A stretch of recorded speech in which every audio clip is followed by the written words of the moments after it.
பிஸ்மில்லாஹிர் ரஹ்மானிர் ரஹீம்.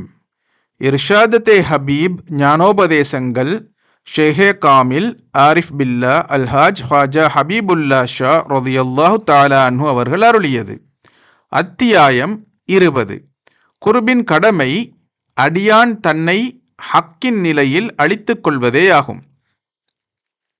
வாசகர்களில் சிலர் தௌஹீதின் இன்பத்தை அடையாதவர்களாக இருக்கலாம். இவர்கள் தக்லீத் எனும் கண்மூடித்தனத்தில் மேகங்களான இருளில் கிடப்பவர்களாக இருக்கின்றார்கள். அதாவது பாமரர்கள் தௌஹீதின் அந்தரங்க இன்பத்தை நுகர இயலாதவர்களாக இருக்கின்றார்கள். அவர்கள் வஹ்தத்தே ஹக்கீக்கியின் ஒளியை கஷ்ஃப் எனும் ஞானக்கண்ணால் கண்டவர்கள் இல்லை. சொல்லப்படும் வெறும் பேச்சுக்களை கொண்டு அதை பாடம் பண்ணி கொண்டிருக்கலாம். ஆனால் அந்தரங்கத்தை அவர்கள் உணர்ந்திருக்கவில்லை. கண்மூடித்தனமான தக்லீதின் காரணத்தினால் சந்தேகம் எனும் கருமேகம் அவர்களை அந்தகாரத்தில் ஆழ்த்திவிட்டது. இதனால்தான் அஹ்லே வாஹிர் எனும் வெளிப்படை பேச்சுக்காரர்களுடைய பகிரங்கம் அந்தரங்கம் என்ற இரண்டு கண்களும் கைபுடைய சிறுகளை, அதாவது பரம இரகசியங்களை கண்டுகொள்ள முடியாது போய்விடுகின்றது. வெளிப்படையான தீனுடைய கட்டளைகளை கடுப்பு பிடியாய் பிடித்துக்கொண்டு உடும்பு பிடியாய் பிடித்துக்கொண்டு அது தம்மை ஆட்கொள்ள இடம் கொடுத்து விட்டவர்களே அஹ்லே வாஹிர் எனப்படுவார்கள்.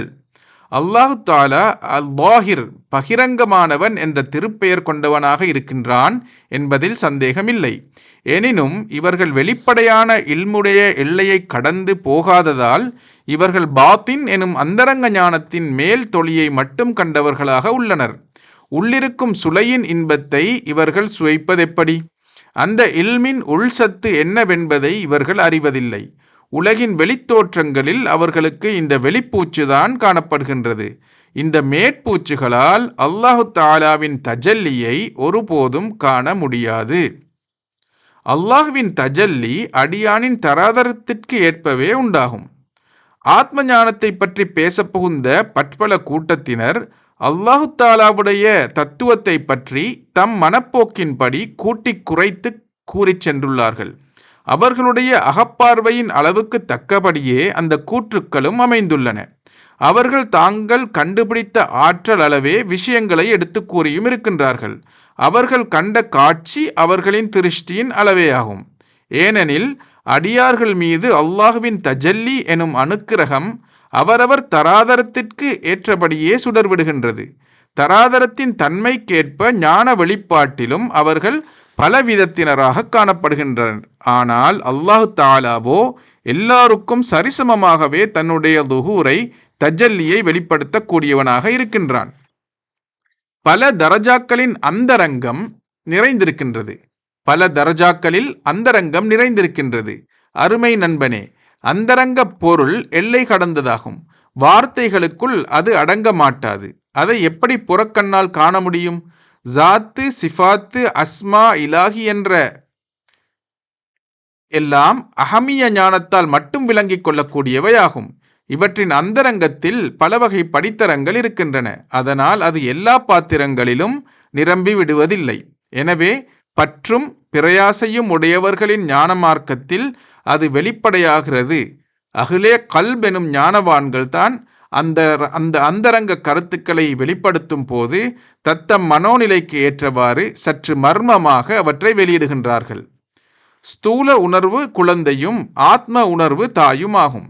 நாம் வாழும் பிரபஞ்சம் ஸ்தூல உணர்ச்சி சம்பந்தப்பட்டதாகும். அதே ஆலமே ஹிஸ் என்று சொல்வார்கள். இந்த பிரபஞ்சம் ஒரு நிழலுக்கு ஒப்பானதாகும். மேலும் இந்த ஸ்தூல உலகை ஒரு குழந்தைக்கும் ஆத்ம உணர்வை அதை வளர்க்கும் தாய்க்கும் ஒப்பிடலாம். நிழலானது ஒரு பக்கம் ஒளி இருக்கும் போதுதான் தெரிய வரும். ஒரு பக்கம் ஒளி இல்லாவிட்டால் எல்லாம் இருள்மயமான அதம்தான். இதேபோல் பிரபஞ்சங்கள் எல்லாம் அஸ்மா சிஃபாத் எனும் ஞான சூரியனின் ஒளியின் உதவியினாலேயே வெளிப்படையாகின்றன.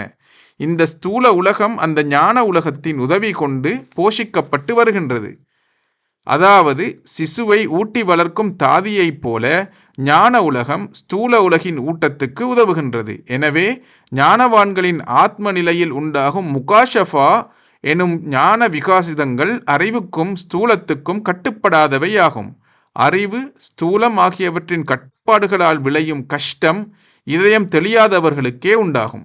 இதயம் தெளிந்து தன்னிலை மறந்த ஞானவான்களுக்கு இந்த முகாஷபாவினால் எந்தவிதமான கஷ்டமும் உண்டாக மாட்டாது.